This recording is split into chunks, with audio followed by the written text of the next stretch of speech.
Welcome to meeting number 125 of the House of Commons Standing Committee on Fisheries and Oceans. This meeting is taking place in a hybrid format pursuant to standing orders. Before we proceed, I want to make a few comments for the benefit of witnesses and members. Please wait until I recognise you by name before speaking. For those in the room, you can use the earpiece and select the desired channel. Please address all comments through the chair. And of course, pursuant to Standing Order 1082 and a motion adopted on February 8, 2024, the committee is resuming its study of derelict and abandoned vessels. Welcome to our witnesses for the first panel. We have in the room Chief Lenora Joe, Seychelles First Nation. And on Zoom, we have Mr. Gordon Edwards, Councillor for the Snouts First Nation, and Paul Macedo, Communications Director for the Council for the Advancement of Native Development Officers. Thank you for taking the time to appear today. You will each have 5 minutes for your opening statements. Yep. And Chief Joe, you will have the floor first, but I believe Mr. Arnold has something he wants to raise beforehand. Thank you, Mr. Chair. It's with sadness that I report, I think most members know that we lost a former member of FOPO last Friday, we found out last Friday, Mr. Bob Solpak, who served on this committee for many years, representative from Swan River, Nipoa. He was a fisheries biologist, really knew what he was talking about, brought a lot of wisdom to this committee for many years. I had the pleasure of serving with him for my first 4 years. I think Mr. McDonald, Mr. Morrissey, and Mr. Hardy will recall. He was a fiery personality, but you could not get anything by him when it came to fisheries. So if we could have just a 30 seconds of silence or a moment of silence to recognize Bob's Yeah, let's service. do a 30-second minute of silence, a moment of silence, I guess. Thank you.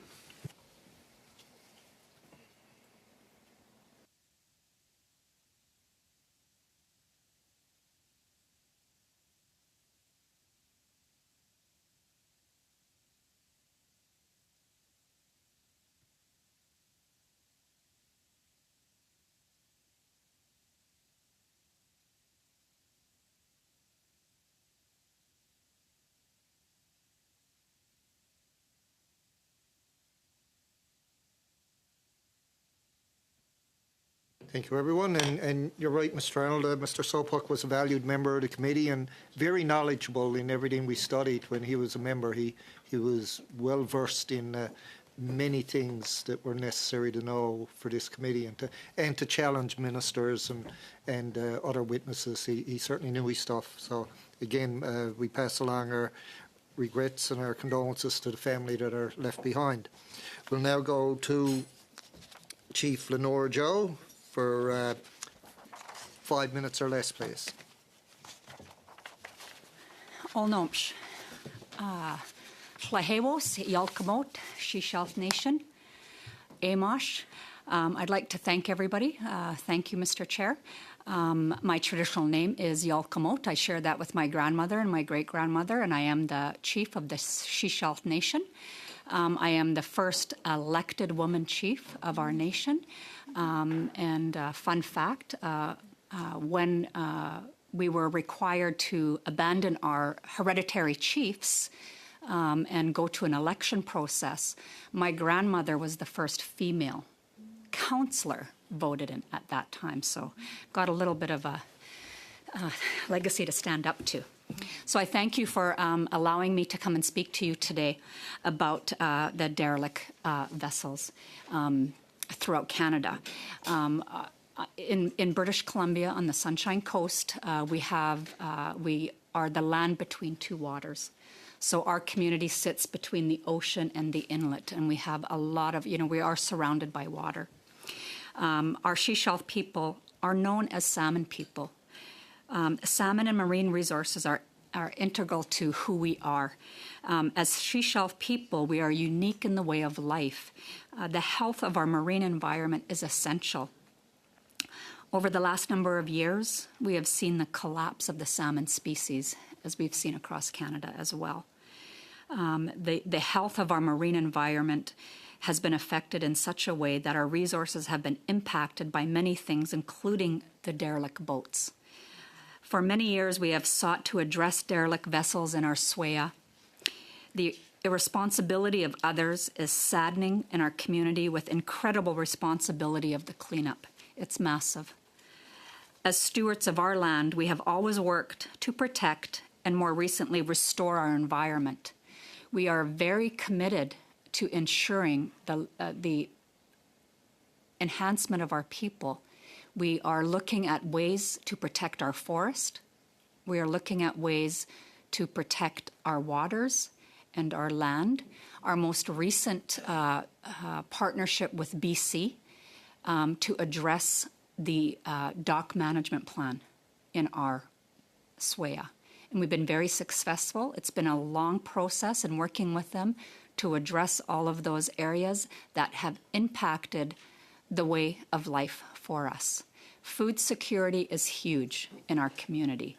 And the fact that we are unable to collect food in the way that our ancestors have is very concerning, and it's very serious. And we're trying to work on restoring all of those areas. And a big impact and a big part of that is the derelict boats within our waters. I am very fortunate to live on the water, so I look out my window with my cup of coffee in the morning and I see all the dead boats sitting out there. It's very sad. And we've talked at length of how we can address it and what would it take to help us begin that process of restoring and removing those from our waters. I thank you, Mr. Chair, for giving me the opportunity to voice our opinion. Thank you for that. We'll now move on to Mr. Edwards for 5 minutes or less, please. Thank you, Mr. Chair. My name is Gord Edwards. I am a councillor for the Snout-Nawas First Nation. We are located on Vancouver Island, the midsection on the west coast of the island. We, as the previous speaker, Chief Lenore Joe had said, and greetings, Chief Lenore Joe, that our concerns are compatible. I was called to make some comments about derelict boats, abandoned boats, boats drifting in from personal boats, business, industrial. Of course, it was a concern. We have had our share of derelict boats floating into the community beachfront, boats being left behind, boats sitting on the water for days and for weeks. And it only took that one experience to realize that that could be a concern. The concerns being, Mr. Chair, the potential of leakage, the potential of oil dumping out onto the limited beachfront that we have already. We have oysters, we have clams, we have manila, we have seafood, we have sea cucumbers. We have those things that we depend on. It's our dinner table when it comes to harvesting for our community of about 200 people. And it took just that one experience. It was a sailboat crashing up along the breakwater of that had been left. And of course, our first concern was the contamination that could develop. And then the second thing, of course, was that these things breaking loose and coming into our community beach hole. We have other people with boats in there, boats coming in and crashing into each other, damaging boats. For fortunate, none of that happened. But it made us stop and think that when Lisa Marie had called and said our discussions on derelict boats, those were first things that came into our minds. I send my greetings. I send greetings from our Chief Brent Edwards. He's not able to make it today. I was happy to appear in his behalf. Just to make those comments on the concerns that we would have on the limited beachfront that we have for access to seafood. I just wanted to also point out is where do we go? Who do we connect with? If we have a derelict boat sitting there, I was looking at a picture on the Coast Salish Sea website of a sailboat being left on the beach, and part of their sail was sitting and dug into the beach because it had been there that long. And how it can damage a waterfront that our children enjoy. I enjoyed as a kid. As a child, my grandparents and my aunts and uncles, and I would not want to see that happen. I would not want to see that happen in our stretch that we share with so many other people from the south, they say in Lanceville and Nanaimo, and north in Nanoose and Parksville. We may not have as many derelict boats, abandoned boats, or damaged boats just being left by people, business, or development, but we've had our share of them. And I think one of the major points that came to my thoughts about what to say here was, who do we go to? Do we go to Fisheries and Oceans? Do we go to the local municipal people? Do we deal with it ourselves? Can we take the boat and I don't remember the old Pirates version of, ownership, but what are the rules around it? What are the processes involved for dealing with debris, dealing with contamination, dealing with the potential damage it could do to our oyster farms, to our clam farms, which we have, and then to the ability for our members to go to the beach and have a plate of seafood for dinner. Heichka, thank you for allowing me to come in. And I look forward to where this panel develops for us as citizens to consider. Thank you for that. You're right on the 5-minute mark, so that's pretty good. We'll now go to Mr. Macedo for 5 minutes or less, please. Good afternoon, Mr. Chair and honorable members of the Standing Committee. Thank you for having me here today. My name is Paul Macedo. I'm Communications Director for the Council for the Advancement of Native Development Officers, referred to as CANDO. Today I'm speaking from the unceded traditional territories of the Musqueam, Squamish, and Tsleil-Waututh in Vancouver. Thank you for the opportunity to participate in the study on derelict and abandoned vessels. A bit of background. CANDO is a national Indigenous organization and was established in 1990 by First Nations economic development officers across Canada. CANDO's mission is to build capacity for economic development officers and communities by providing services, education, training, and certification. CANDO has been supporting a pilot for First Nations engagement with the Canadian Coast Guard, Transport Canada, and Public Services and Procurement Canada regarding wrecked, abandoned, and hazardous vessels, WAF, since 2020. The current pilot involves 8 southern Vancouver Island First Nations working in collaboration with technology companies and Government of Canada. The goal of the pilot is to increase opportunities for Indigenous participation in the management of WAF along the coast by supporting community engagement and understanding capacity, and by supporting communities to self-determine how to participate in the processes. CANDO believes that it is essential to have communities involved as early as possible in the WAV management process. This starts with ensuring that Indigenous communities, administration, and members have training, skills, tools, and platforms to be active on the water. Also, by understanding the government decision-making processes and requirements, Indigenous communities can start to co-manage the vessels in their territories. CANDO has considered the inclusion of traditional knowledge, understanding of the territories, and culturally significant sites as a key element of the assessment process. This knowledge, along with state-of-the-art technology such as the Barnacle Rapid Deploy Unit and Indigenous-designed learning platforms from Race Rocks 3D, allow communities to protect their territories while building new skills and capacity. CANDO uses the best practices for the innovative Community Economic Development Initiative, SETI, as the basis for building stronger partnerships. SETI creates positive relationships relationship building opportunities between Indigenous communities and governments to work together on a mutually beneficial project. One example is the SETI partnership between Hupetcheset and Sishahat First Nations and the city of Port Alberni, involved in a joint effort in improving their harbor infrastructure.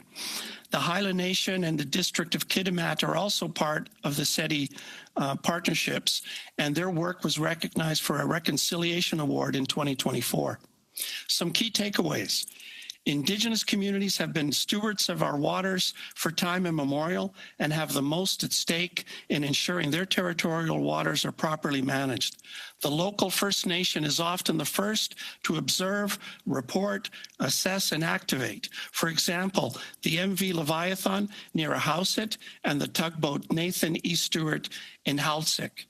It's important to develop regional stewardship approaches to manage WAV. This includes protecting the complete ecosystem, culturally sensitive sites, food sources, and generating economic opportunities. Using a facilitated engagement process like Stronger Together in the SETI model helps build regional partnerships between Indigenous and non-Indigenous communities and levels of government. Establishing flexible monitoring and assessment contracts or programs for First Nations communities can enhance the effectiveness of local efforts while ensuring timely and accurate reporting of WAV. It will reduce the cost of monitoring vessels and ultimately provide stronger partnerships and improve environmental stewardship. Communities can provide a layer of direct communication with vessel owners through notices placed on vessels that can have a dramatic effect on encouraging vessel owners to comply with the WAV Act. Coast Guard and Transport Canada do not have sufficient vessels and crews to conduct these communications up and down the coast. Indigenous communities can co-manage the WAV inventory by gathering current WAV data and input it directly into the Government of Canada systems. This ensures that Indigenous communities are at the decision-making table from the beginning of the process. I thank you. Thank you for that. We'll now go to our rounds of questioning. Up first to Mr. Small for 6 minutes or less, please. Thank you, Mr. Chair, and I'd like to thank the witnesses as well, especially Chief Joe for being here, making the trek across this nation. Chief Joe, so I'll start with you. Could you explain to the committee some of the effects on your cultural, traditional way of life in your nation as a result of these wrecked and abandoned vessels in your territory? I mean, it is a huge impact. Our people have to travel so much further for access of marine resources because of how the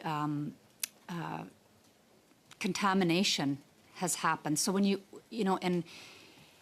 in the inlet, when there is derelict boats, it is contaminating the whole inlet. So it's affecting all of the food resources. And for our community members, it is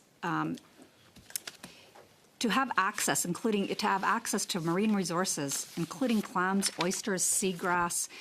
The marine environment has always been our breakfast basket, our food basket. We've depended on that for many, many years, and we've come to a point where we're unable to harvest any natural food sources within the marine, in the water.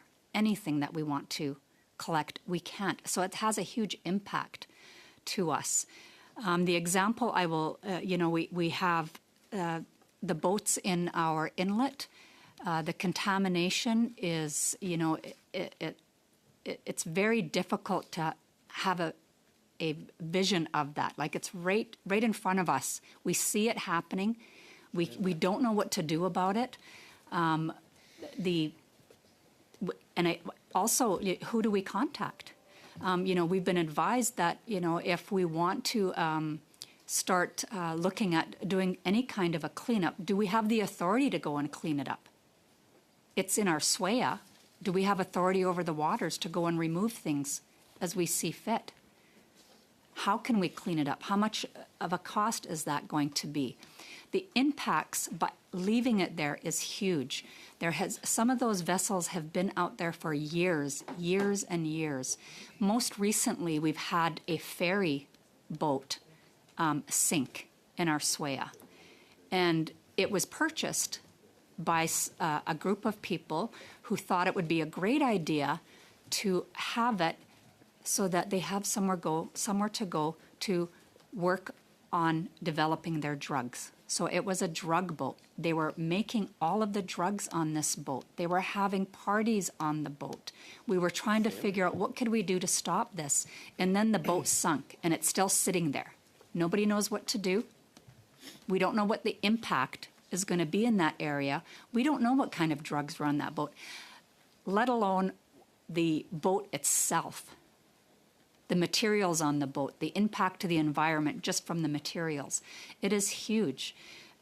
We just don't have the resources to be able to go and clean it up, and we don't have the resources to restore the food in the waters so that our community members have access to it. As First Nations people, there's a few things that we hold on to dearly, for dear life. We hold on to our language. Our language is who we are. That's our identity. Our land, that's who we are. The food that we gather that feeds our people in our traditional ways, that's who we are. We're fighting to keep our traditions in place. Every day we're losing something. We lose some part of us. Some part of us is getting lost in the big cloud, and we are fighting to sustain that. And the biggest impact is food security. Food security is huge for us, next to housing. If we don't have housing, we have nowhere to cook our food. So this is a huge impact to our people. Food security is huge, and we're trying to look at every avenue to see how we can address it so we can begin that restoration for our people. Thank you. Thank you very much,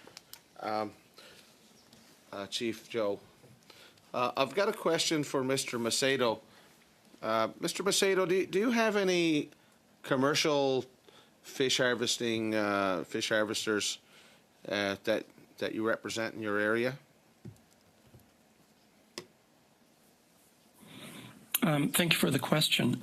We don't represent fish harvesters. We represent economic development officers that work for individual First Nations as a group. Now, those economic development officers would work with individual privately held businesses, including fish harvesters in their regions, as well as community-owned enterprises and businesses.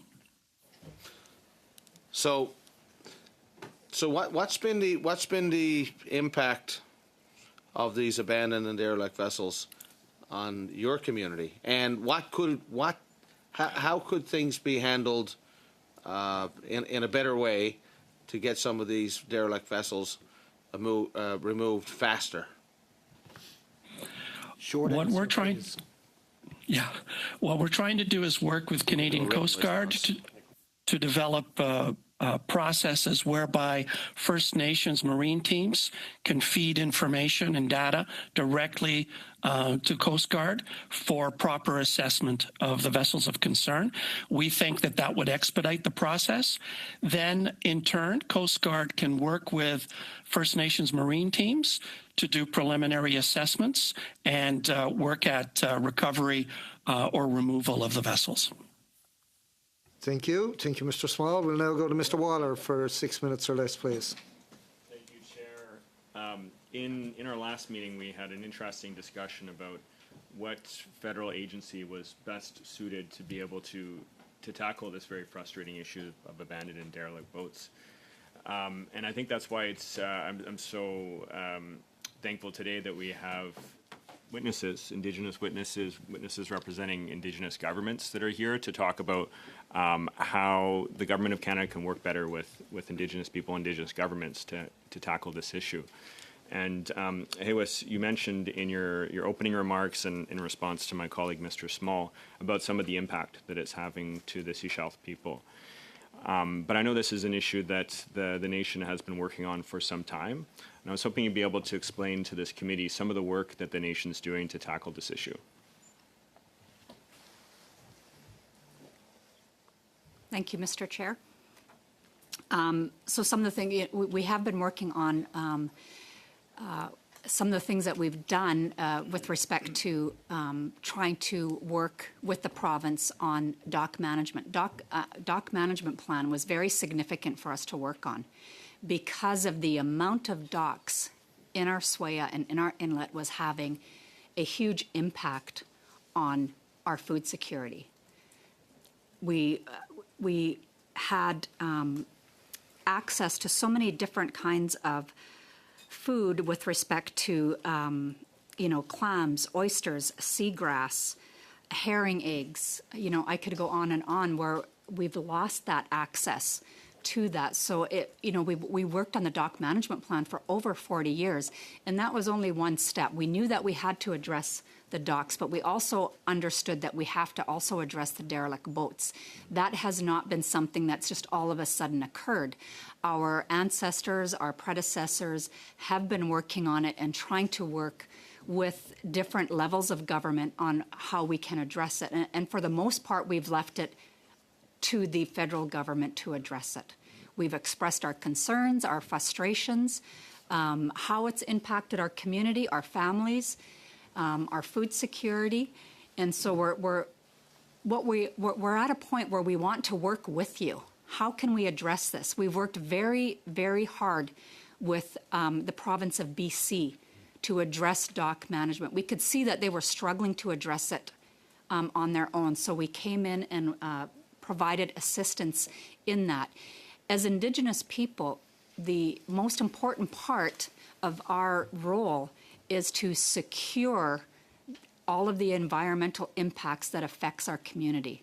And it goes from the water to the land, to the forest, to the ocean, to the lakes, to the rivers. In every area, we're trying to address anything that has an impact. And right now, this is one of our biggest impacts with respect to the derelict boats, and it's impacting our food security. We've been working on it diligently with DFO. We've had staff that are working with them, trying to address it, trying to come up with solutions. And I think, we've kind of hit a wall where we don't know how much further we can go. So what we're saying is we want to move forward with you. How can we help get this addressed? And again, when we're talking about, we're looking at how did this occur? What are the impacts? What can we do to fix it? And then how do we set up prevention? That is the key thing here, I think, is prevention. We need to stop what's occurring, but we also need to put something in place that looks at how can we prevent this from continuing. So what kinds of things can we do together? Absolutely, and I think it's a point well taken. Indigenous people, Indigenous governments are closest to the land. They're, have been stewards of the lands and waters since time immemorial, and have, are kind of the eyes and ears on what's happening. And, I understand in the past that the nation has had programs working with DFO on something that I think needs to be talked about in the context of this discussion, which is the Guardians program. And what kind of a role do you see programs like that playing to be able to address this and some of the other issues that are impacting the marine environment? Thank you, Mr. Chair. I believe it was we did have a guardianship program, and so we were working with DFO, and we had a program in our inlets.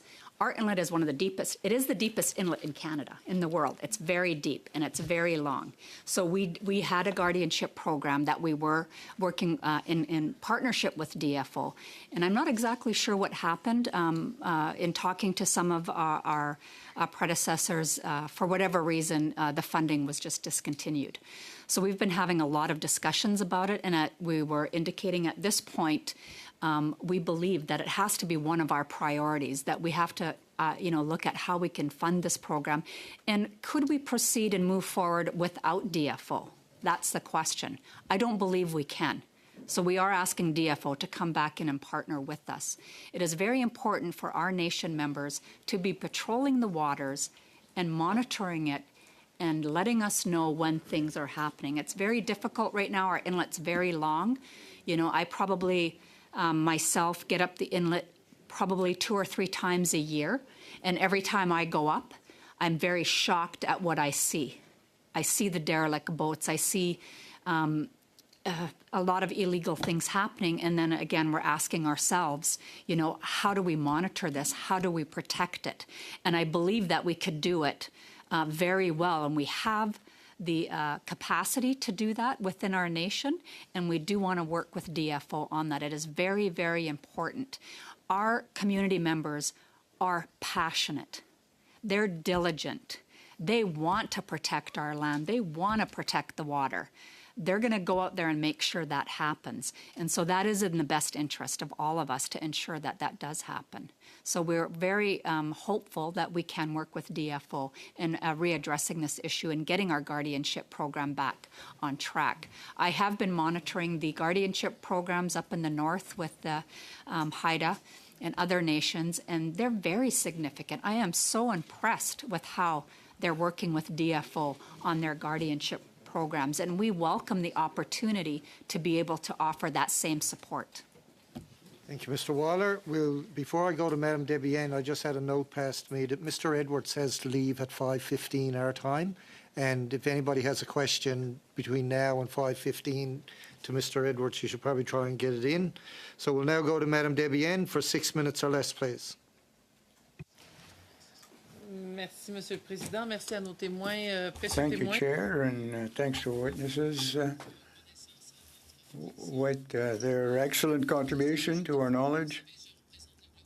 I represent the Bloc Québécois, as you may well know, and of course we deal with the Gulf of St. Lawrence and that part of the country.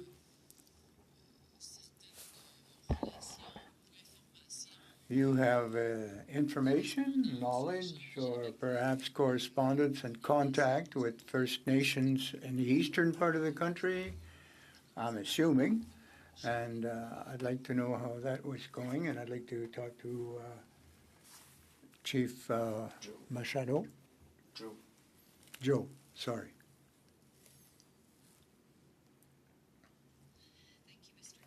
Merci, Monsieur le Président. Was, and it was a little bit difficult to hear, is that what relationship do we have with the Indigenous communities on the East Coast with respect to the same concerns that they're having?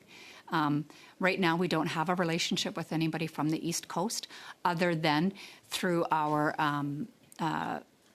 Indigenous groups, such as the SGIG and the AFN. You know, we always bring all of our concerns forward, and when we are having those discussions, we are trying to address them as a group, and we all are supporting each other.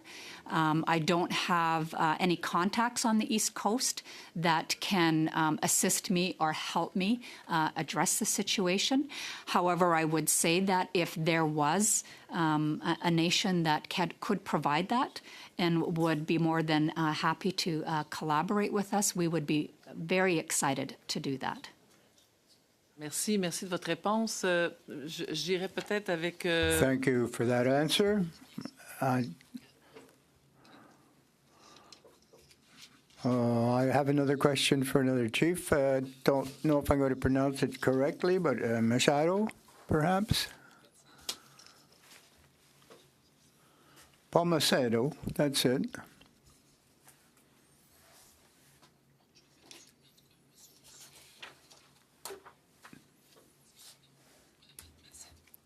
Macedo, please. There's questions for you. You spoke of CANDO, which is a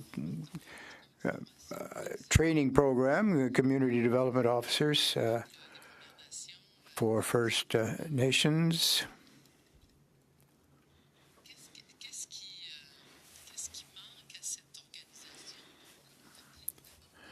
What do you find might be missing for that organization to ensure resources or knowledge for the recuperation of these salvage, if you will, of these whale.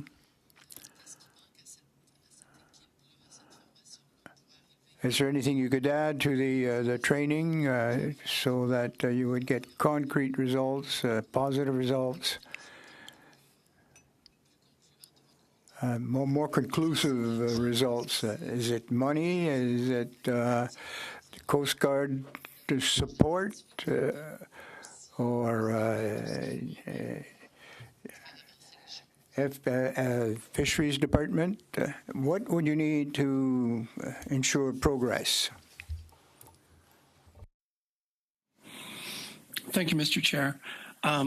I just want to go on the record that I am not a chief. Thank you so much. I'm just a communications director with CANDU. What is it that we would need? So we are currently receiving support from Canadian Coast Guard to develop a pilot project in South Vancouver Island. That's fairly well supported, but it's a small pilot.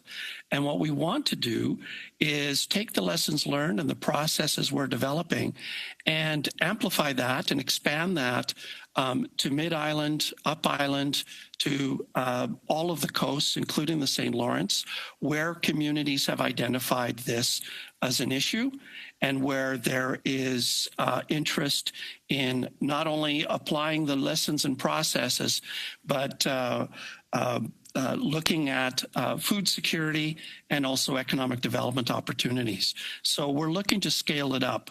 What we've found through Canadian Coast Guard is that our training and mobilization of First Nations is actually moving faster than their internal processes to deal with the results that we're finding. So we're actually having to wait for Coast Guard, for government to build up their processes and speed up their processes so that they can match the speed with which communities want to move. That's a big issue.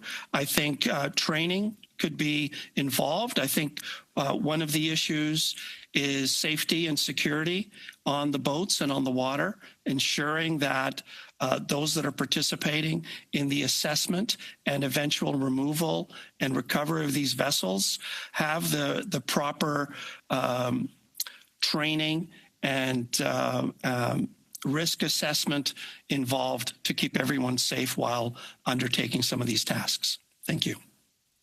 Thank you, Madam Debienne. We'll now go to Ms. Barron for 6 minutes or less, please.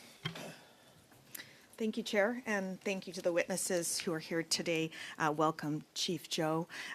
It's nice to hear from you, Mr. Macedo. I'm going to focus my time on Councillor Edwards today, and we'll have just enough time to get my questions in before you have to leave, so this worked out just perfectly. Councillor Edwards and former Chief Edwards, it is always, through the chair, it is always such an honor to work with you and to learn from you, and I'm happy that you are here today to be able to share with us some important information about the Snout-Now-West First Nations and all those who reside on the nation since time immemorial, of course. You provided us with some important information, and first of all, I wanted to see if you could give us some more information about the oyster and clam farms that you were talking about and the benefit that those farms have to your community. Thank you, Michelle, Mr. Chair. Thank you, Marie. They are very important to us. We have a ECDEV, Economic Development Group, that looks after how we deal with, manage and farm our oysters and the manila clams and the butter clams. And we want to make sure that there's a supply that we can improve our economics on our reserve, raise the level from the poverty levels that we have. They are important in two things. First, in the economic development, but also for our people. When we have in our community, when we have a naming, when we have a death, or when there's a memorial, what's provided at those as meals are seafood, oysters, clams, manila, the ducks that are in the gooey ducks, the ducks in general. We go there and we gather that, and we feed people that come to our community to make to acknowledge the, say, a naming, or to appear for a memorial. So it's very important to us that there's no contamination to those fields, the oyster fields and the clam farming that we have in there. It's important to us that we don't have huge oil spills. We had actually we had two scares. One that I was mentioning earlier about the boat that washed up on the breakwater, but secondly the D&D vessel that released all of this oil or diesel oil or something. It was a huge concern that should that have drifted into our bay, which is referenced often on maps as Nanu's Bay, that would have been a huge concern because we would have lost that access. We would have lost that access. It's been there for us as you mentioned, for time immemorial. We've been gathering for as long as I can remember, as long as my mom can remember, as long as my grandfather can remember. And they are used in our practices at home where we can help support and bond with our other family members. And also with our culture when it comes to longhouses or burnings. For our elders, when we do a burning in a memorial where we feed them on the other side, seafood is on the table. And it is, as the two previous guests, Macedo and Chief Joe, have mentioned, it's a huge importance to us economically, but also as a personal, spiritual, and cultural practice with our community members. Thank you so much, Councillor Edwards. You spoke to so many of the things that I wanted you to clarify already around the impacts that it would have on not just these farms, but on so many other things if they were to be contaminated or impacted by debris from derelict and abandoned vessels. I so appreciate you talking about setting the table and about how all the seafood there is the table being set when the tide is out for so much of the seafood that people rely on, not just for food security, but for cultural reasons. And so that's so important. I also love how you talked about your family spending time there. I will move on because I feel like you've given us a good perspective on that. What do you think? Could you provide some thoughts on how it might be better communicated to the nation around what to do when a vessel is derelict and abandoned along the coast? What do you think? You talked about some of those questions that you had. Do you have any suggestions on how that can be improved so that there's clarity around process when it does happen? Well, I think the answers that Mr. Macedo has given and Chief Joe has given are excellent ideas on, to consider. The participation that the governance structures, like our Chief and Council, and the governance structures of, say, the local communities and the federal, DFO in general, and D&D also. We have two D&D stations just across the bay from us. That is very important. So, I appreciate hearing Mr. Macedo and Chief Joe talk about that as working together. What can we do to sit down? The community in general, we already know we can ask the internet. The internet is general, provides the federal government of Canada, DFO, D&D. It provides information on how you can register complaints or go to.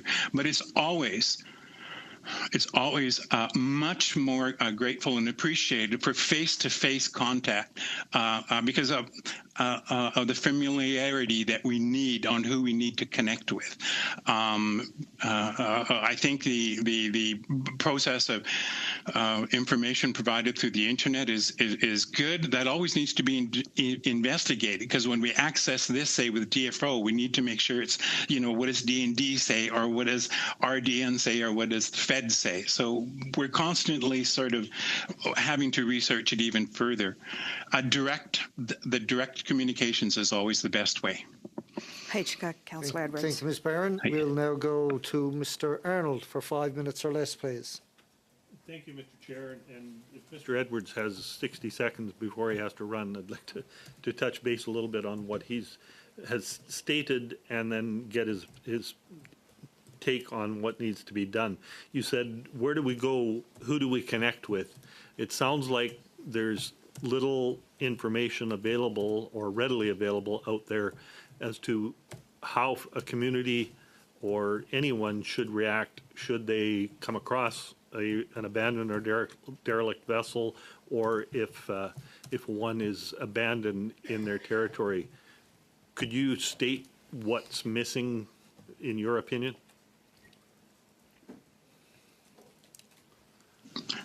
I think we do what we can as governance structures. I'm talking about our, say, governance structure of chief and council. We do what we can to connect with the community, with our members, to provide the access necessary. I think, federally, provincially, and locally, this process is always made available for people to access. But I think that when it comes down to needing to sit down and meet the faces, like, for instance, and this is totally another issue, of course, but there's always lots of dialogue with DFO when it comes to needing to develop a process or create a program or whatever on fish stocks. When it comes to derelict boats, a lot of our community members just went, well, what do we do? What do we do? We had one community member, actually about 3 maybe, that just jumped on the boat, put fuel in the engine and rode it around and used it for fishing. We do what we can with what abilities that we have locally. Chief Joe had mentioned earlier that it's always nice to be able to have some kind of Mr. Macedo, it might have been you, I cannot recall, that there needs to be some kind of a local education program on just focusing on derelict, abandoned boats, the contamination that can be done with people releasing, what do they call their bathrooms on boats? Hubs or hugs or whatever. I can't think what it is right now. Okay. Thank you. Yeah. Yep. Yes. My time is really limited, so I hate to cut you off, and thank you for staying a little bit longer than your predicted departure time. Chief Joe, you mentioned the number of docks in the area has limited your band's access to the foreshore. Can you just briefly elaborate on how much of the foreshore has been taken up by docks, and then also how many abandoned vessels do you have in your territory? Do you think that the inventory created by the DFO is accurate based on what you see in your area? Thank you, Mr. Chair. The dock management plan, we are working on doing an assessment and evaluation on the docks in our SWAYA, and there's over 500 docks that we're trying to look at and ensure that they are up to, we have created a standard that they have to abide by. So now we're going out and looking at and doing assessments on all the docks to see who needs to upgrade it and giving them time. So there's a whole process that's been put in place, and it's been quite a long time in developing this process with the province to ensure the residents in our SWAYA are able to adhere to and are able to upgrade their docks. Of course, we had a lot of resistance, and we still have some resistance. But again, it's about the environment, ensuring that we have the restoration of that wildlife under the water to restore that. Can you give me an idea of how many abandoned vessels or wrecked and abandoned vessels in your area? And would you think that the DFO I think there's 50. 50 in your area alone? Yes, and I do note that I was reviewing some documentations, and I did find that in 2018, Canada did give District of Sechelt, our neighbors, $80,000 to do an assessment on the derelict boats. And when I asked them what was the result of that and did they come up with a plan how to address it, they said no. They just did the assessment and sent the information. And so I don't know where that went. But, yeah. Okay, I think I'm out of time. Sorry. Yeah, there's about 1 second left. Thank you. Okay, we'll now go to Mr. Hardy for 5 minutes or less, please. I'll take Mel's second then and use that. You're not getting it. Chief Joe, to your knowledge, does your community have municipal status? Do you have the same powers as a municipality? We do.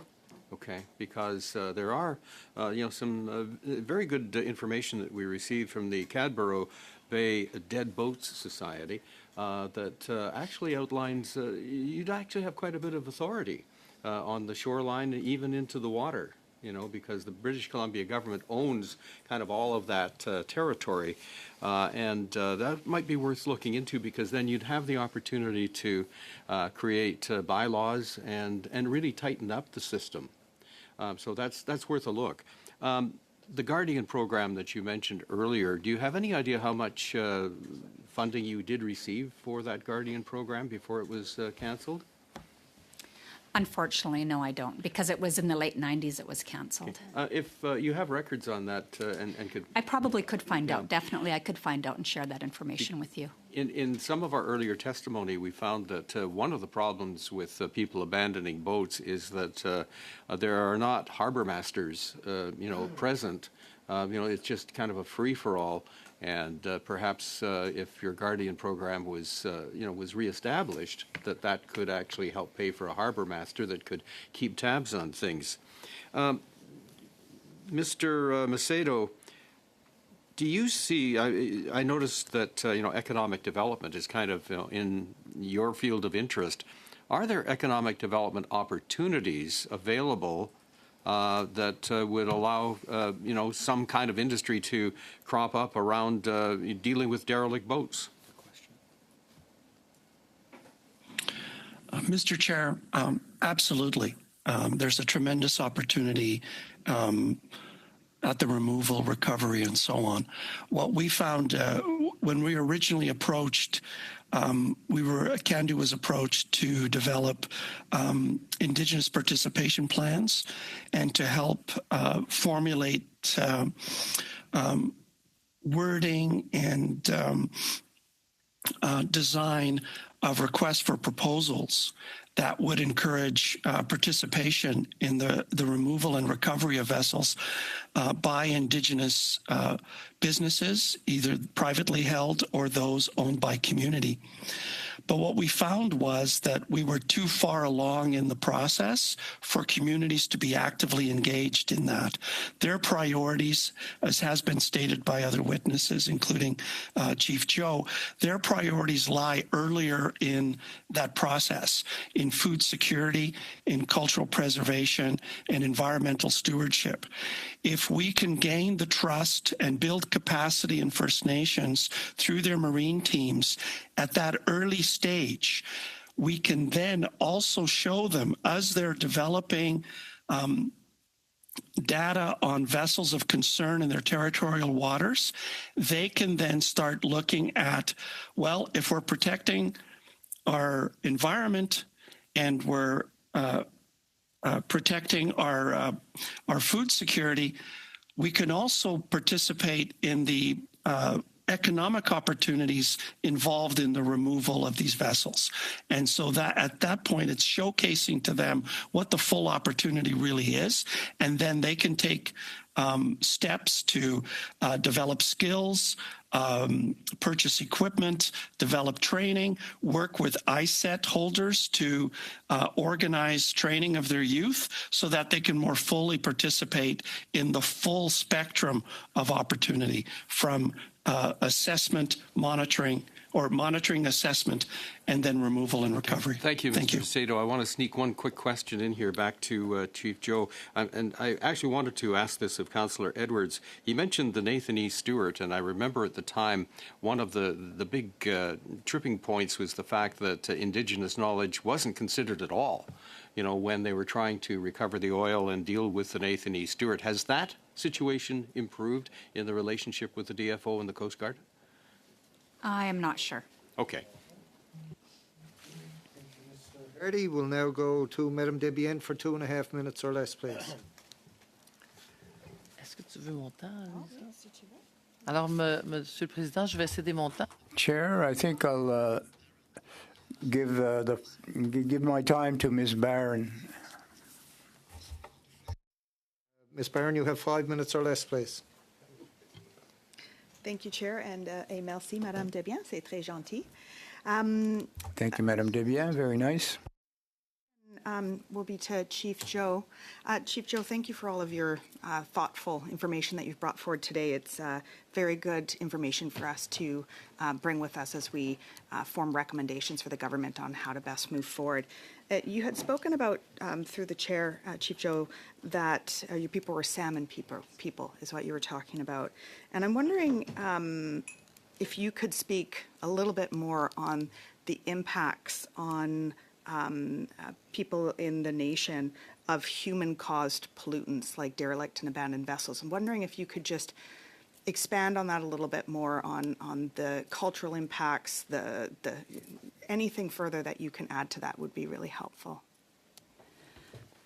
Thank you, Mr. Chair. And again, echoing Mr. Edwards' comments about the cultural impacts, it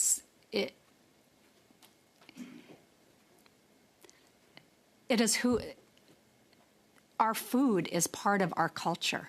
The way we collect food, the way we gather it, the way we celebrate, everything around, everything that we do depends on the food that we can gather. And if we think about, as an Indigenous person, everything that we've lost in the last 150 years, there's very little that we have left to hold on to secure and know what our identity is. And as Indigenous people, our language, our land, and our culture and traditions are all that we have. And a big part of that is food gathering, food security. And the main source of that food gathering comes from the ocean. There is so many different kinds of food that we normally would gather on a regular basis for all of our different kinds of events and daily lives that we've done. As a child, I did that with my grandparents. I went out and did food gathering with them throughout our swaya, all kinds of food gathering. That was part of who we were in trying to ensure that we had enough food to bring us through the winter. As a young mother, I did the same thing. Unfortunately, my son, we live on right in the inlet, and I can look out my window and see all the derelict boats. I can no longer swim in front of my house. There's a beautiful ocean there. I can't swim there. It's contaminated by all of the boats that are there. I can't gather any food there any longer. My son went out, and he knows that I love cockles. We go digging cockles throughout the swaya. But he decided one day he was going to go in front of our house and do that, and he brought me a big bucket of cockles. And he brought it in the house, and I had to say, we can't. He wanted to cook it. Let's clean it, Mom. Let's cook it. Let's eat it together. We can't. It's contaminated. We had to go walk it back out to the ocean and throw it back in the ocean.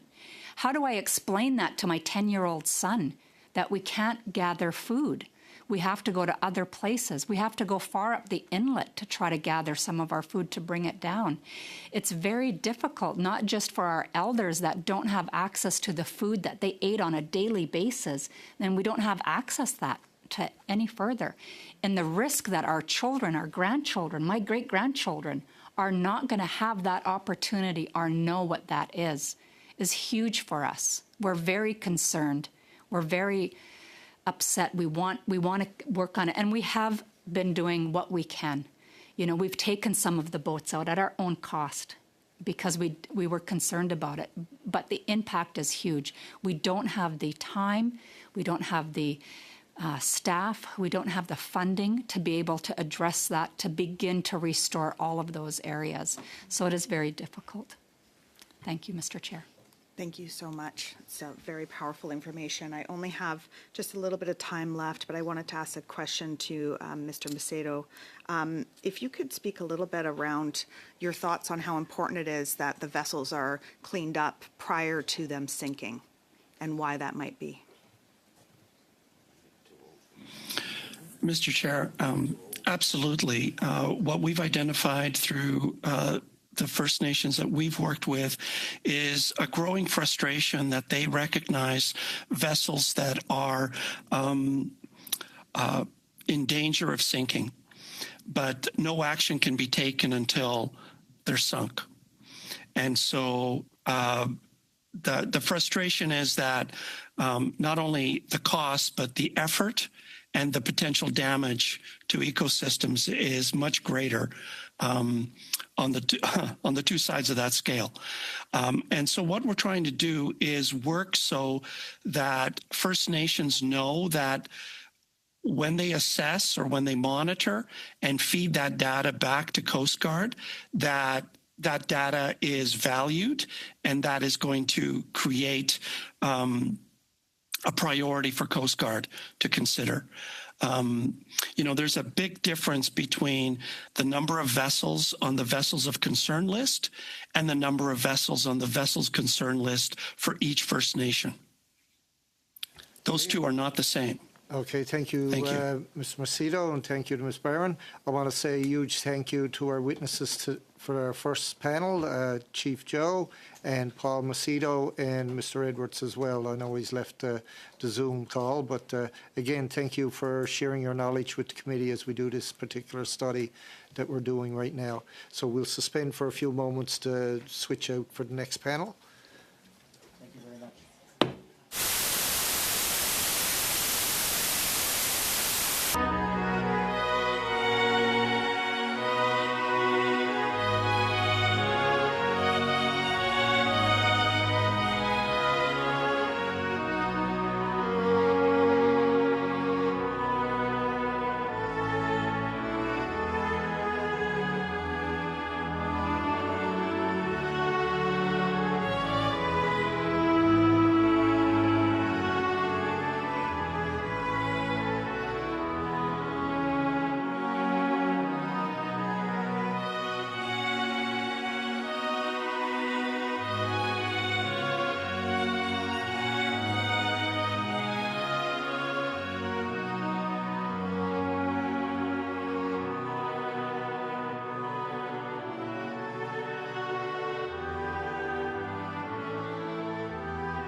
Welcome to our witnesses on the second panel.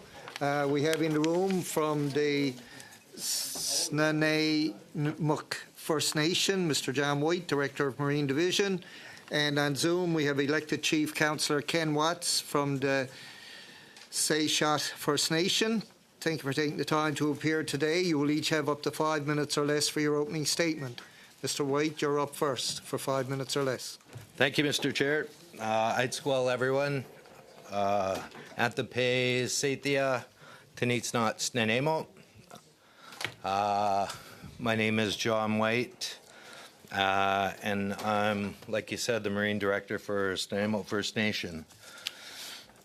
So Snenemo First Nation, located in the heart of the Salish Sea on the eastern side of Vancouver Island. The Snenemo Mustimok, since time immemorial, have resided in the Snenemo traditional territory as First People. Excuse me, sustaining our lands, resource, cultural, and spiritual way. Our territory encompasses one of the most resource-rich areas in the heart of the Salish Sea. I understand that I'm called as a witness. However, First Nations in Canada need to be a part of the complete lawmaking process, and I think that's important for me to bring up here today. Excuse me. The Snenemo Marine Division, Snenemo Nation, and Canadians are facing significant challenges in dealing with derelict vessels within our traditional territory. Derelict vessels compromise Snanemo's people's food sovereignty and our traditional way of life. Snenemo holds stewardship of our waters and lands as our highest priority to ensure that our people and generations to follow can continue to live as our ancestors and elders have lived for thousands of generations before contact. The Snenemo Marine Division intervention becomes crucial in safeguarding the environment and mitigating the impacts of these hazards. The environmental and ecological damage they pose. Damaging Pacific salmon stocks, damaging rearing habitat in British Columbia's largest estuary, or one of, British Columbia's largest estuaries, the Nanaimo River estuary. Snenemo is seeing the largest decline in Pacific salmon stocks in history, specifically the Fraser River sockeye salmon run, which is a historical run of over 100 million fish, has declined down to 500,000 as of this year. So a major decline in the sockeye salmon, as well as every other species of salmon in our area. As well, the listed DU-21 Chinook stocks on the Nanaimo River. The Nanaimo River system has seen a decline, as I mentioned, in all Pacific salmon that call this system home. The man-made cumulative impacts have been detrimental to the survival of these Pacific salmon. Reports from October 21st have indicated that nearly 1,600 derelict vessels have been found on the east coast of British Columbia. The Canadian government enacted the Wrecked, Abandoned, and Hazardous Vessel Act in July of 2019. Previously to this act, it was legal and common for boat owners to abandon derelict vessels on the BC coast, causing derelict vessels to be a historical problem. So, since being legislated, the Wrecked, Abandoned, and Hazardous Vessel Act has given Canada, Coast Guard, and Transport Canada some tools to deal with the future of abandoned vessels, shifting responsibility of wrecked and abandoned and hazardous vessels back to owners, which is a high priority for us as First Nations.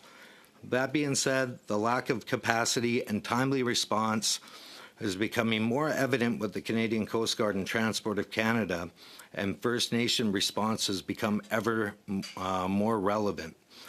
Although there are some tools being created to stop future derelict vessels from posing environmental risk on our coastlines, for example, CDCR, the Co-Development Community Response Program, through the Canadian Coast Guard, but more needs to be done both federally and provincially, including long-term sustainable funding to support identification and prevention. Derelict vessels have been anchored and subsequently abandoned in the Snenemo First Nation territory, presenting a multi-faceted problem for the Snenemo Marine Division Emergency Response Team. When an owner leaves a vessel unattended, it often falls into disrepair. jeopardizing the integrity of the marine environment around it. In response to such situations, the Marine Division takes on the responsibility of accessing and addressing the impacts of these abandoned vessels. The nation works diligently with BC Parks, local ports, the Canadian Coast Guard, local residents, and our Snuneymuxw community to observe and respond to the derelict vessel program. Upon identifying a derelict vessel, the Snuneymuxw Marine Division employs specialized equipment to monitor its condition and degradation over time. Notices are affixed to the vessels, serve as a communication tool to alert the owner of the vessels about its status. However, the reality is, in many cases, the vessel is left abandoned, leading to provincial environmental hazards. Okay, Mr. White, I got to cut you off there because we've gone over the 5-minute mark for the opening remarks. But any you didn't get out, hopefully you'll get out in the rounds of questioning. We'll now go to Mr. Ken Watts for 5 minutes or less, please. Thank you. Tu uklama hwamisha histakshikla tsuma sishat khikama muk elected chief councillor tsishat hukach umiksu Matilda Leo sishaksu paksu hukutaknu wiksu the late George Watts tsisha mitma. My name's Ken Watts, Wamish. I'm elected chief councillor at Sishat First Nation. We're on the west coast of Vancouver Island. Our community here is in Port Alberni, and our territory runs in the Alberni Inlet, much of Barkley Sound and offshore as well. We have roughly 1,300 members, and we've never ceded or surrendered our territory. However, we have a sacred responsibility to look after that territory we call our Hahothli. As a gift from the Creator to our hereditary chiefs. It's our responsibility as a council and a community to support them in this work and looking after u'atlak we call it, taking care of, and doing so with Isak respect and recognizing Hishuk Sawak, that everything is one and interconnected. Thank you. I don't have a lot of time, so I'll try to jump right to the point here. I wish I could show you photos. I know it's not a part of this, but I'd love to be able to show you some of the derelict and abandoned vessels in our territory, specifically within the Alberni Inlet and parts of Barkley Sound, but also bring to your attention the issues of float homes and houseboats and this kind of weird jurisdictional piece of, between the province and the federal government and this particular type of facility that's on the water as well that often become derelict and abandoned as well. So again, the issue really here for Sishat is that these abandoned and vessels that are left often become environmentally harmful to our territory and obviously many times end up sinking, producing oil spills within our territory. This is where I think the attention needs to be focused on prevention before things become abandoned, before they become derelict, and actually addressing them. Because what we see right now here in Port Alberni and in our territory is that an issue comes up with a boat, it's left there, they wait for the boat owner to deal with it, and then the boat sinks. Meanwhile, there's other people that are standing on standby that could help clean up those boats before they become an issue. So really encouraging the federal government here to focus on prevention. It's just like a car accident. When a car accident happens, we don't wait for the car owner to deal with the accident and wait for their insurance provider. It's dealt with, send them the bill later. Boats should be treated the same way, where the government should step in and help clean them up right away and send the bill to the boat owner, not wait for them and their insurance provider to step in and fix it. So again, encourage you to look at laws that can be addressed to address issues before they become significant, as has happened here in our territory.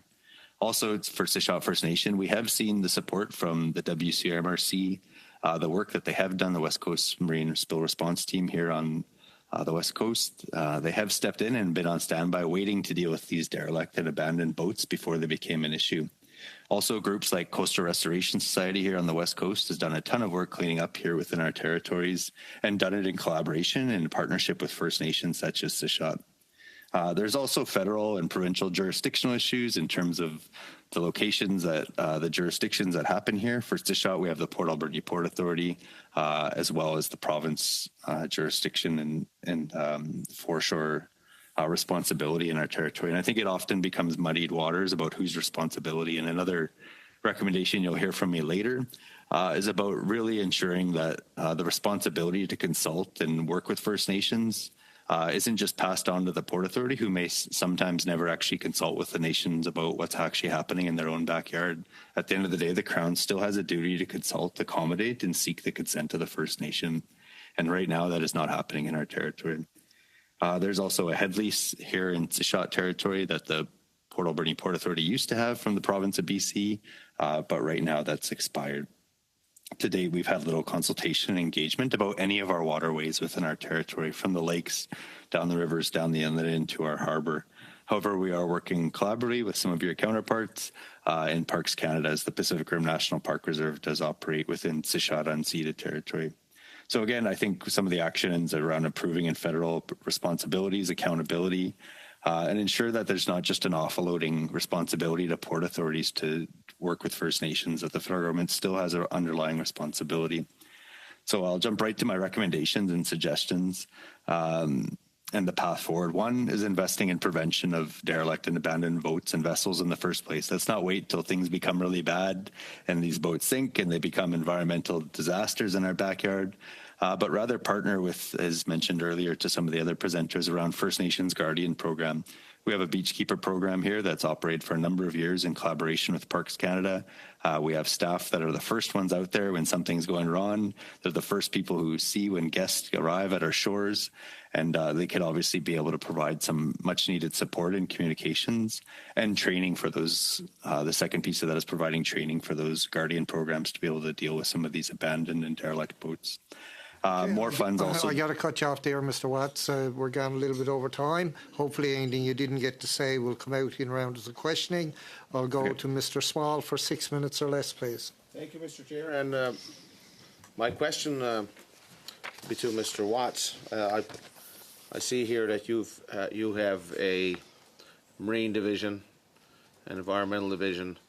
How could the government's abandoned vessel removal program work better while utilizing the knowledge that your nation's gained by being a part of abandoned and derelict vessel removals? How can you make the program better? Yeah, I think you've heard before the traditional knowledge, understanding of the waterways. We're out there more than anybody else. Our fishers are out there. Our beachkeepers are out there. So I think utilizing traditional knowledge is key. But also, I think that collaboration, First Nations are already working with other organizations who are helping cleaning up those shores, and the federal government needs to support those organizations. I think that should actually be a requirement, and I think you've done that already as a federal government in terms of beach cleanup and other portions. You've made it a standard that those companies need to work with nations. So I think that continued investment into those organizations who work collaboratively with us is one of the key pieces, and you have that within your authority to create those types of conditions under funding programs. So again, I could sit here and keep saying more money, but I think it's about also supporting those groups who are supporting us and working with us. This is our territory, and we want to work with everybody to make sure we prevent these disasters. Thank you, and I'd like to ask Mr. White the same question. Yeah. Our Marine Division. So currently we have an emergency response division within our Marine Division, and we have programs with Coast Guard and Transport Canada. Funding, long-term sustainable funding has got to be, I know with the CDCR program, that funding is running out, and we don't know the longevity of where that program's going to be. But that's important work that we've been undertaking with the Canadian Coast Guard to develop capacity for Snuneymuxw Marine Division to get on the water and start taking action against derelict vessels. So that being said, long-term sustainable funding to continue our programs is a main priority. Our continued partnership with the Canadian Coast Guard in the CDCR and the Zipper. So we're developing a communications portal with the Canadian Coast Guard to develop a response regime where First Nations and DFO and Canadian Coast Guard can timely respond to incidents along the coast and along the east coast of Vancouver Island. So to continue those partnerships, as well to develop capacity within for us, We've got boats, we've got gear, we've got ROVs, we've got drones, we've got equipment. Wow. We've got a whole list of equipment. We've got CTD, water quality management, so we can look at microparticles that are being entered into the system. It's just having that longevity to develop those programs and that capacity. We've been ongoing for 2 years with the Canadian Coast Guard with these programs, but they're 2-year, 1-year programs, and we don't know if we can continue to support our community to advance within these. And it's an important part of the process is that development. So yeah. If the people that were responsible for these abandoned and derelict vessels were actually paying for their crime, could you generate an economic opportunity? It doesn't necessarily have to be funded by the federal government. Shouldn't the people who own these vessels and their insurance companies and whatnot, I mean, looks like there could be a perfect industry here for your nation that basically private sector funded and get the job done and get it cleaned up if the people were held to account that are responsible. What do you think of that? Absolutely. I'm absolutely in favor of that. You map it out and you tell us how you're going to make these people be accountable. When you license that boat and the registration is so laxed that you can't even contact the right owner. Like, you're looking back on boats that have been transferred amongst 5 or 6 different people that you can't even find the right owner of that vessel. So looking at a change, absolutely, in the way that you legislate, the way that you enforce is going to be the step forward to what you're talking about. Because you can't hold someone accountable if you don't know who it is, right? Do you feel that the federal government should be responsible to clean up someone else's junk? I absolutely do not think that the federal government should be, but like I mentioned, sorry, I tried to throw a whole bunch of information at the committee that was relevant and important, but it's a historical problem. They're cleaning up vessels that have been there for over 30 years. Like these, we've got an ongoing problem of vessels that have been left derelict,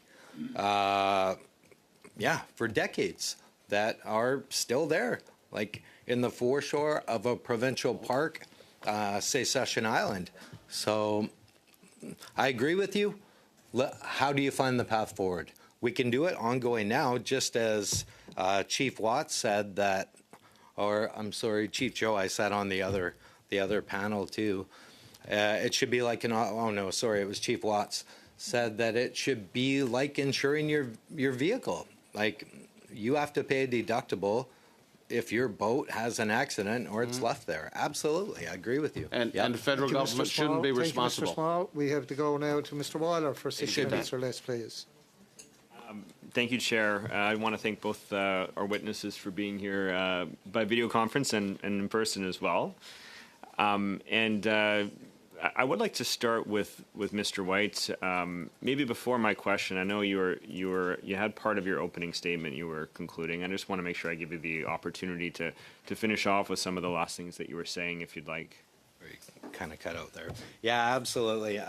Sorry. Like I said, I was trying to rush through a pile of relevant information and didn't want to miss anything that was important to us. Absolutely. Recommendations, I talked about it.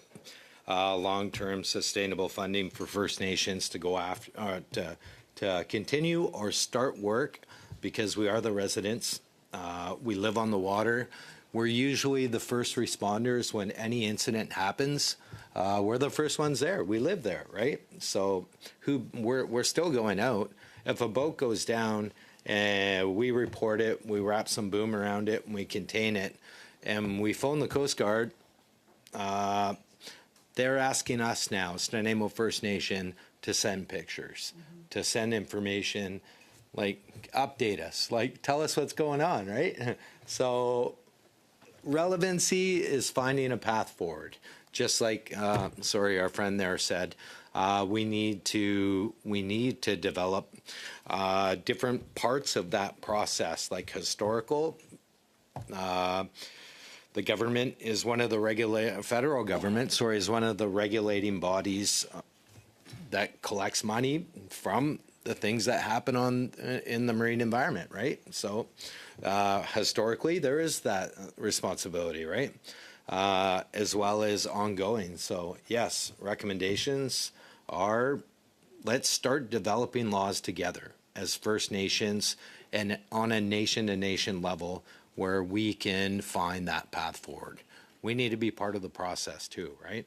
Not every First Nation is where we are, but let's get them to that point, right? So thank you. Well, I'm very impressed hearing about all the different programming and capacity that the nation has there.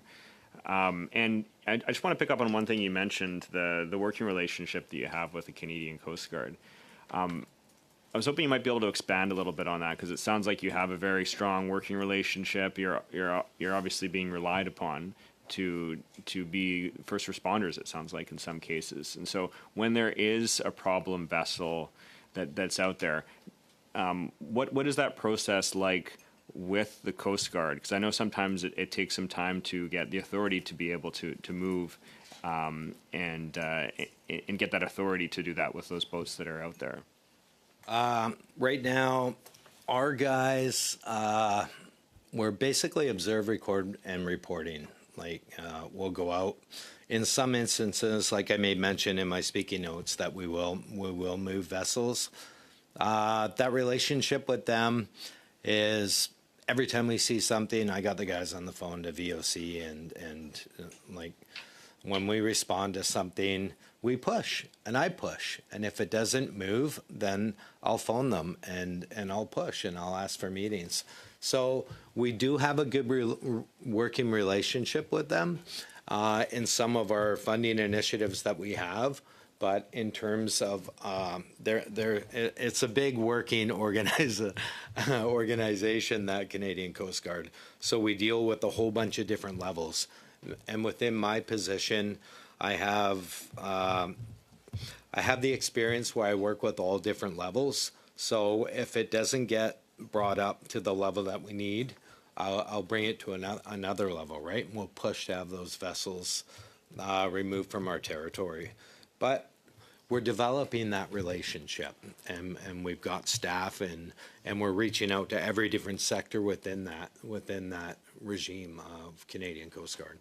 So, well, I just want to say thanks for stepping up and doing that work. The next question I'd like to ask for Councillor Watts.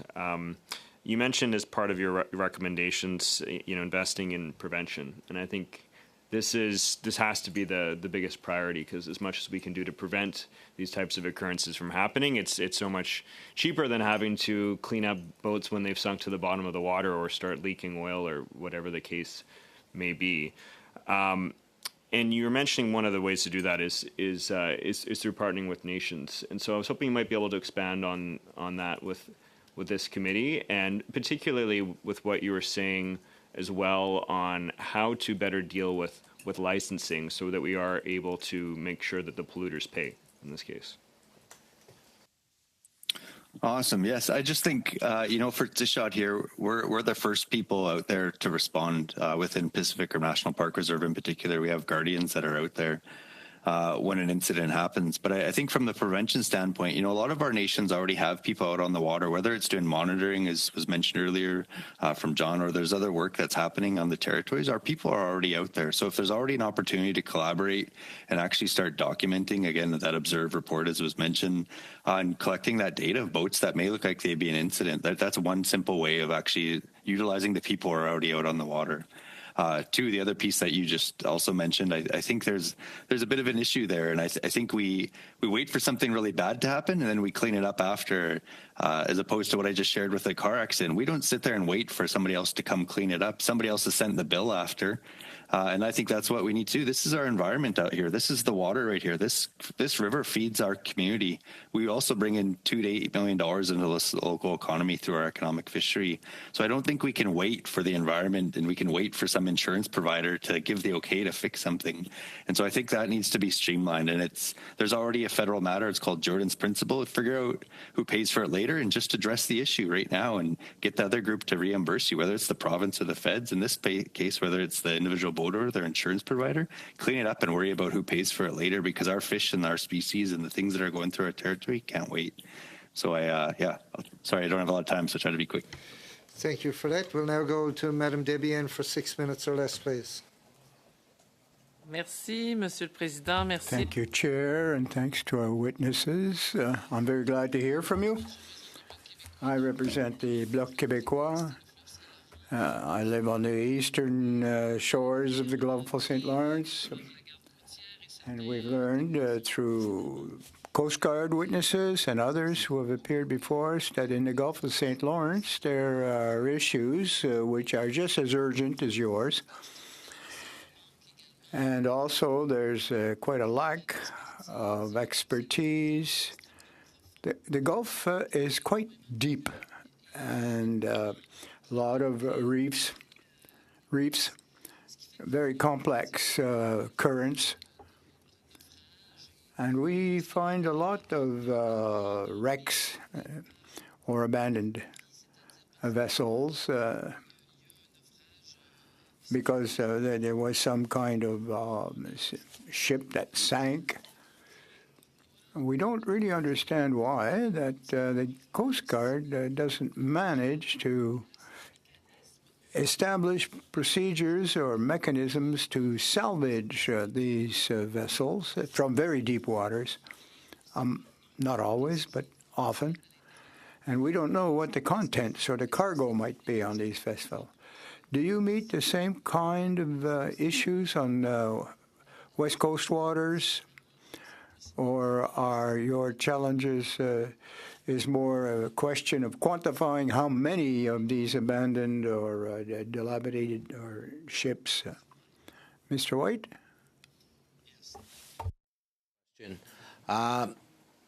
Money. Yeah. It's expensive. Yeah. For one derelict vessel to be removed, it's around $15,000. For deep sea, to go after it, like within our marine division, we've got ROVs that go down 400 meters, so we can inspect them. It's setting up, I think, getting a history of the vessel. If it's historical, like we just talked about. You're going to have to spend some time, energy, and money to inspect it via ROV and figure out a way. I think the cost of dealing with some of these is probably going to be in the millions for some of the bigger vessels and floating them and finding ways and technology. But we're in a world of technology now. There should be nothing holding us back from salvaging this. We do it with ghost gear. We salvage and clean up ghost gear all along the west coast of Vancouver Island. So we should be able to do it with wrecked in pieces of derelict vessels, because they're not staying intact when they've been down there for that long. So there's going to be a lot of pieces of the vessels that you should be able to clean up. So thank you for the question. Merci pour votre réponse. C'est très éclairant. Thank you for that answer. It's quite enlightening. We are encountering the same kind of situations with Coast Guard, but $2.2 million have been invested in this kind of search and salvage type of operations or measures for derelict vessels. $2 billion. That's a lot of money. Have you seen a shadow of any of this money on your coast? We're still looking. Maybe they're in a treasure chest, hidden somewhere. But what's been your experience? Like, Yeah, that's a tough question. Absolutely. You know, yeah. Our Chief Watts made mention to WCMRC and how they're heavily outfitted. They've got tons of money to buy massive ships, and they've got money for all this extraordinary equipment to go out and respond to vessels of concern, and they're being funded by big industry. So, big industry, responsibility for ship sinking. The one thing with WCMRC, and we do partner with them to do work, is they're a contractor. They're contracted out by the person, by a company. They got to get a PO before they go respond to a vessel of concern or anything. They're not part of the government's plan. They may be, but they're not part of the government to go out and equip that. So they're a prime example about what you're talking about. They've got the money, they've got the systems, they've got the structure. So that's kind of where we need to be, right, to respond to that sort of stuff. But in terms of money, there's opportunity. Like a lot of our funding that I'm utilizing right now to manage our programs is coming from TMX accommodations and preparing for massive oil spills, right? So there is prevention that's happening, and some sort of funding to go along with setting up the inevitable spill, I guess you could say, but so there's opportunity. Yeah. Thank you, Madam Devienne. We'll now go to Ms. Barron for 6 minutes or less. Thank you, Chair, and I'm very grateful for the witnesses who are here today. Mr. Chair, I'm just going to take the first 20 seconds of my time to orally table a motion for discussion at a future meeting. The motion is that, and the clerk is going to circulate it now, that given that the House of Commons administration serves only farmed salmon in its food and catering services, and that open net pen fish farms pollute our waters and spread diseases in the surrounding marine ecosystem, and that the government has committed to a transition away from open net pen salmon farms, the committee write a letter to the Speaker of the House of Commons calling on the House of Commons administration to end the practice of purchasing farmed salmon from open net pen salmon farms. And with that, I'll move on. Again, thank you so much to the witnesses. It is so nice to see you here, and your testimony that you've provided has been very important. The first question that I have is to you, Mr. White. I was so honored through you, Mr. Chair, to be able to go out on a boat with the Snuneymuxw Marine Division and to be able to take a look firsthand at the boats that are left to sink along the waters, along the coast of the Snuneymuxw First Nations. And I'm wondering, you had spoken about the number of vessels that are being abandoned along the coast of British Columbia, but I'm wondering if you can give us a bit of an image of what we see when we go out on the water along the coast of Snuneymuxw First Nations. How many vessels are there? How many are being left to sink? Just some images for us to hold on to.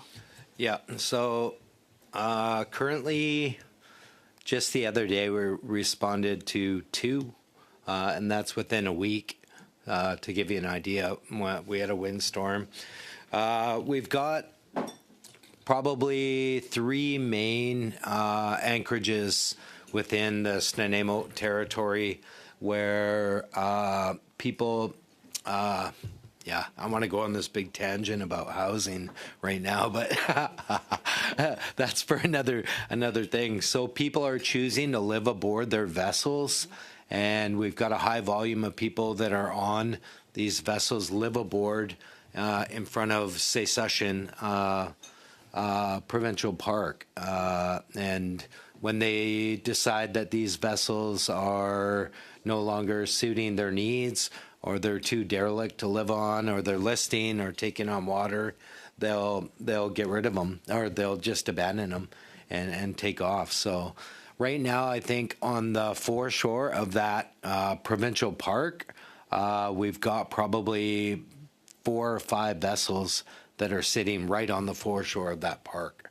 right? That thousands of tourists come to every year. So one of the things we do is we try to get people to avoid anchoring. Legislation says you're only allowed to stay anchored in that anchorage for a certain amount of time. So what they do is they move back and forth between a couple of other ones. So a couple of other anchorages within our territory. So when we took you out on the water, part of our Indian Reserve number 5 on Gabriel Island is also one of the main parts, and we had 3 vessels down there. Currently, one of those vessels last year broke apart and wound up coming onto one of our commercial clam leases, and all through that commercial clam beaches, probably about 3 different leases owned by people. So it's impacting us economically, not only environmentally, but economically. Probably an estimate, we've responded. I've worked for the Marine Division for the past 3 years, and probably around 40 or 50 vessels, which is pretty concerning to us. We've boomed off. We've had major oil spills. We've picked up microparticles, like I say, in the Nanaimo River estuary. So it's a pretty big problem in our territory. Thank you so much. And I think just for time, I'll continue on with my questions to you, and then I'll move my next questions after that for the next round to Chief Watts. Mr. White, the contamination that you speak to, of course, would contaminate the shellfish, commercial shellfish sites along the Snuneymuxw Nation, the same areas that are being used for food harvesting. And I'm wondering if you could speak to or enlighten us a little bit about how this is a direct threat to Snuneymuxw title and rights. Absolutely. We, like you've heard from witnesses in prior testimonies, is that we live off the ocean. Like our people are right now, we're fishing for food in the Nanaimo River estuary within our territory, and to have vessels floating around, leaving microparticles, fuel, and stuff, it's impacting us. We're not able to safely eat the shellfish within the territory. You've heard testimony about that. We're not able to go out and fish the areas that we fish. We've got salmon, like such a high volume of traffic throughout the Nanaimo Harbor that we can't even fish. Like I was in a meeting today trying to plan a demonstration fishery for economic development for Snuneymuxw First Nation, and one of the concerns is the available spots for us to set our nets. Like I've talked to another guy today, and he had 3 speedboats run over his commercial net. So that's completely impeding on our rights and title as First Nation people. Yeah, so thank you for the question. Thank you, Ms. Barron. We'll now go to Mr. Arnold for 5 minutes or less, please. Thank you, Mr. Chair, and thank you to both witnesses. So many questions and so little time. I want to start out with Mr. Watts, if I could, because you're on the west coast of Vancouver Island. Are any of the vessels or the material you're finding washed ashore in your territory of international origin? Thank you. Not specifically to our territory. I know other First Nations on the west coast of Vancouver Island have had other issues. I think up in Tloquet territory in Tofino, I think they had one boat or barge that came from another country. No, mostly the ones that have run aground or barges and other boats that have been left are local. In particular, forestry companies, as an example, they have some foreshore lease with the province. They had a barge. The most recent one was left, was very old, probably shouldn't have been out there, wasn't safe to be there, and sunk. So it's a lot of it's more local ownership. Okay, thank you. Mr. White, you mentioned that you have to work with many different levels of DFO. Could you elaborate a little further on that in a short period of time? or provide more in detail in writing if it's going to take a long time to explain. Yeah, thank you for the question. Yep, I've been bringing these issues up on several different levels.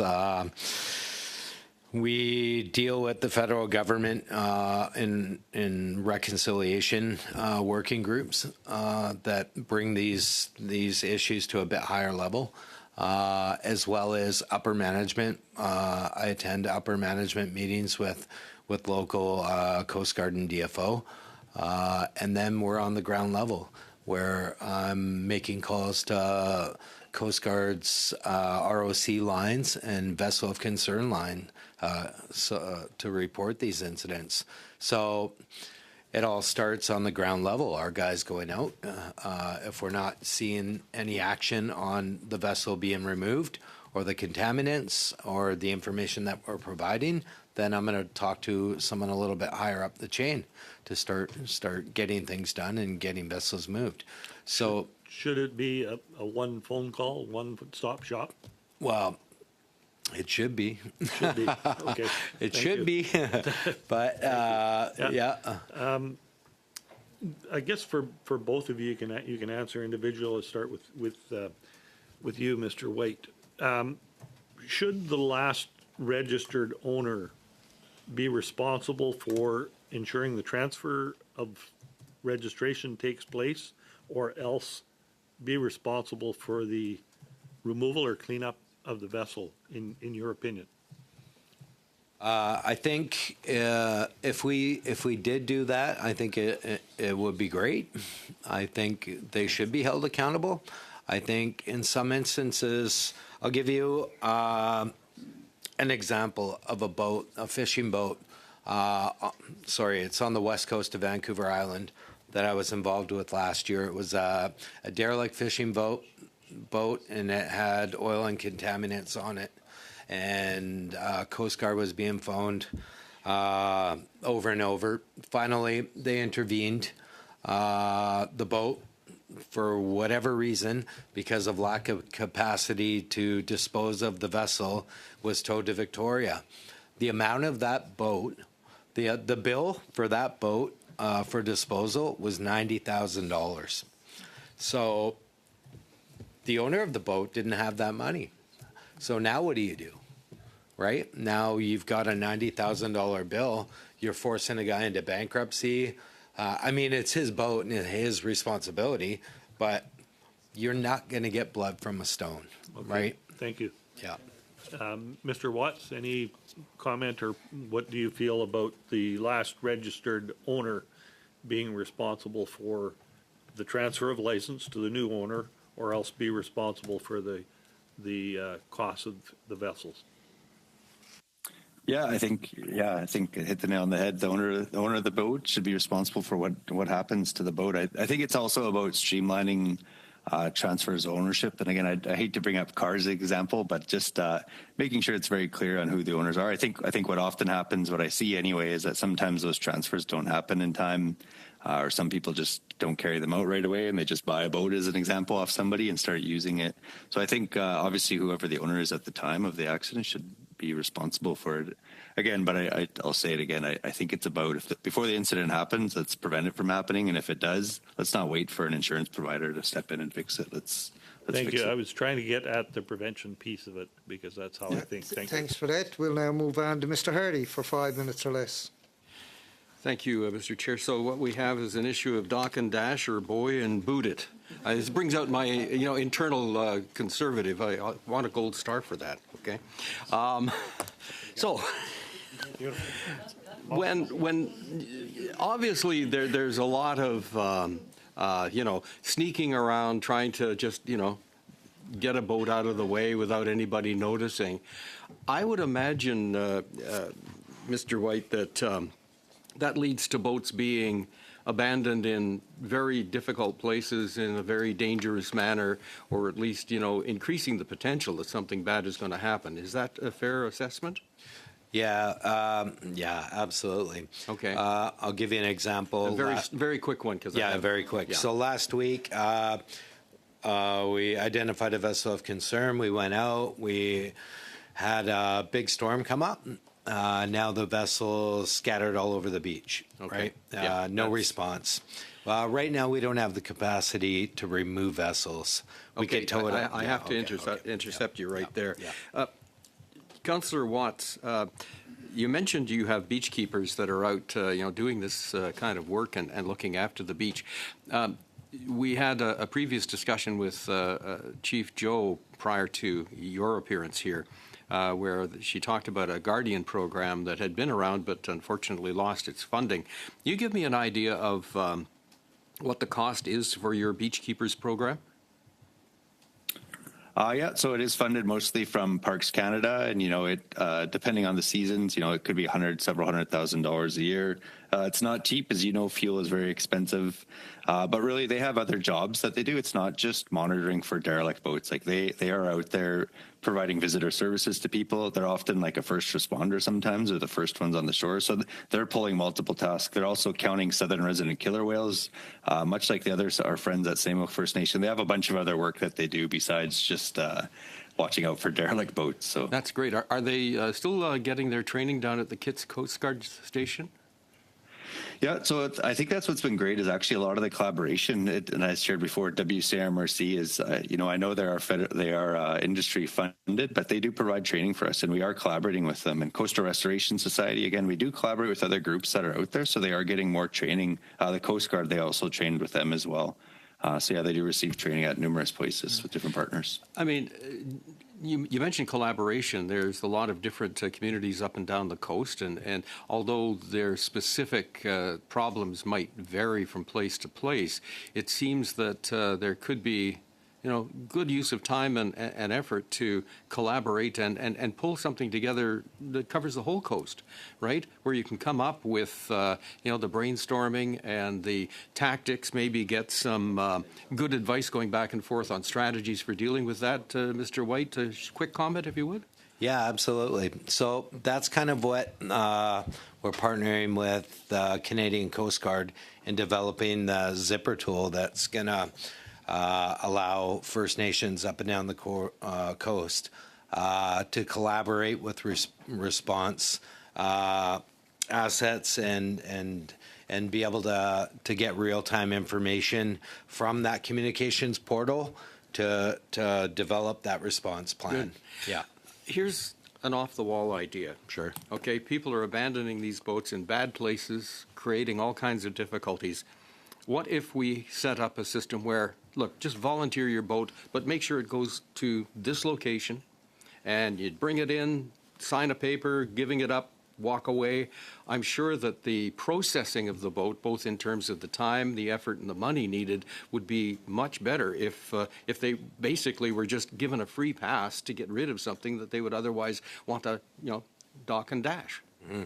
So I attended the Sailor Sea Symposium last year, and I sat through a session with Canadian Coast Guard, and there was discussion about a boat amnesty program, kind of what you're referring to. I think it'd be a great idea if people could potentially take in a boat and have it disposed of. I know developing, I've been working with some of the people like Mr. Watts said there with Coastal Restorations about developing systems to have them removed in partnership with them as well. But I think a boat amnesty program would go a long way. You'd see a lot of people. Have I got any? Yeah. Oh, okay. Sorry. I'm out of time. I had more questions, but I'm out of time. Thanks. We'll now go to Madam Debbie Yen for 2.5 minutes, and then to Ms. Barron to close up. Merci beaucoup, Monsieur le Président. Thank you, Chair.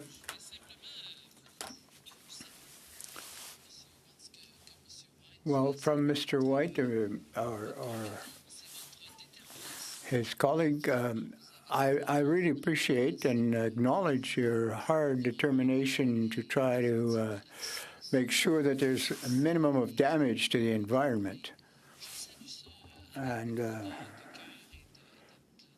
I really admire your efforts, really. And I'm going to use my short time here to say how we really respect and we hear all of your concerns, and we are looking at the recommendations from your report, and I will cede the rest of my time to my colleague here, Mr. Barron.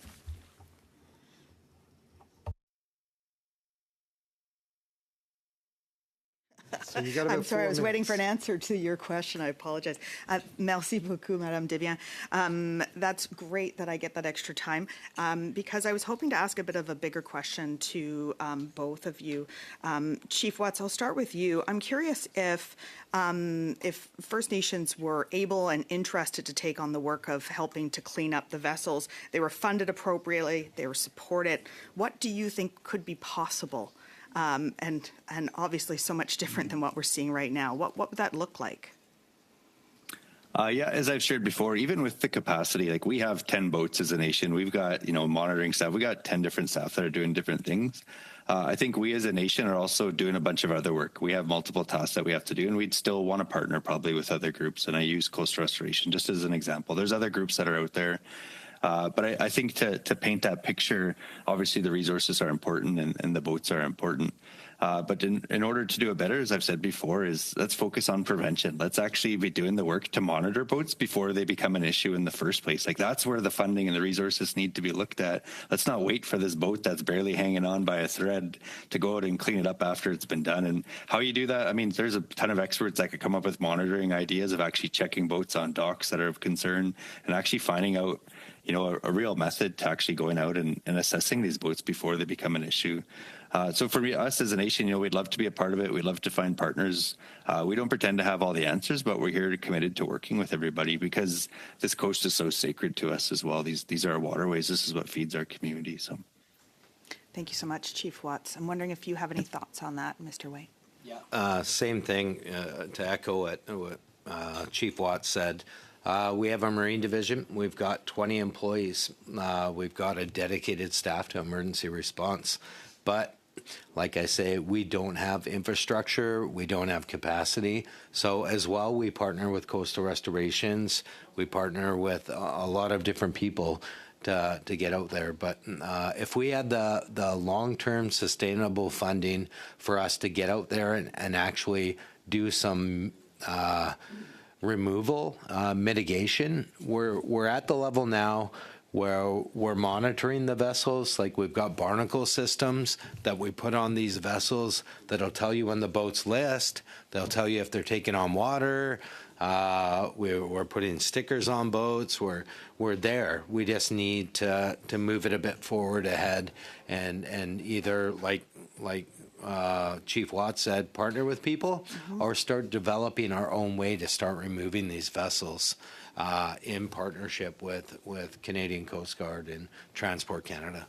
So thank you, Mr. White. Can you clarify, Chair, how much time I have left? I just don't know with the A minute and a half. Minute and a half. Thank you so much. Thank you. Mr. White, perhaps you could expand a little bit on we know that it shouldn't be easier for owners of vessels to abandon their vessels than it is to dispose of them properly. This is a key theme throughout all the discussions that I have. And I'm wondering if you could speak to any knowledge of or what it might look like to develop a turn-in program so that owners know exactly what they can do with their vessels once they've reached the end of their life. Yeah, absolutely. You just have to communicate it properly, get it out to people. On wharfs, on docks, communication will be a key point to that. Funding to be able to do that type of program and disposal, like a proper disposal site. Like I said, I've talked to some of the boat construction people along the inside of Snuneymuxw Harbor there, and they're telling me, like, we're here. We're ready to start dealing with derelict vessels. Let's get a plan together, right? So I think to implement amnesty program like that, I think it'll be a huge value to the coastline. Yeah. Thank you, Ms. Barron. I want to say on behalf of the committee a huge thank you to Mr. White and Mr. Watts for sharing their knowledge with committee today as we move through this particular study. And just for notice purpose alone, in Monday's meeting we will resume our study of Northern Cod. And with that, meeting adjourned. Thank you, everyone.